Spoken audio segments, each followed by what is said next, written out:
அதிரடியாக கம்பேக் கொடுத்த 2 stock Reliance infra, Reliance power 60% மேலே ஏறி இருக்குது. இதில் ரிலையன்ஸ் இன்ஃப்ரா வந்து ரூ. 332 இருக்குது. மார்க்கெட் கேபிட்டல் 13,000 கோடி இருக்குது.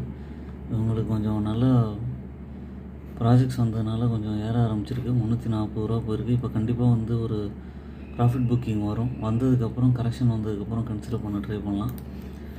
அடுத்ததாக வந்தது வந்து ரிலையன்ஸ் பவர். ரிலையன்ஸ் பவர் வந்து 51 இருக்குது. மார்க்கெட் கேபிட்டல் 20,000 கோடி இருக்குது. இதுவும் கன்சிஸ்டண்ட்டாக ஏறி இருக்குது. இது கொஞ்சம் கரெக்ஷன்ஸ் வந்ததுக்கப்புறம் இதையும் கூட கன்சிடர் பண்ணலாம். ஏற்கனவே வாங்கி வச்சுருந்தீங்கன்னா ஹோல்ட் பண்ணுங்கள். இதோட இது குவார்ட்டர்லி ரிசல்ட்ஸ் வந்து சேல்ஸ் வந்து கொஞ்சம் கன்சிஸ்டண்ட்டாக இருக்குது. ஆப்ரேட்டிங் ப்ராஃபிட்டும் நல்லாயிருக்கு. என்னோடய சேனலை சப்ஸ்கிரைப் பண்ணுங்கள், லைக் பண்ணுங்கள், ஃப்ரெண்ட்ஸ்க்கெலாம் ஷேர் பண்ணுங்கள். எல்லா வீடியோஸும் பார்த்தீங்கன்னா என்கரேஜ்மெண்ட்டாக இருக்கும்.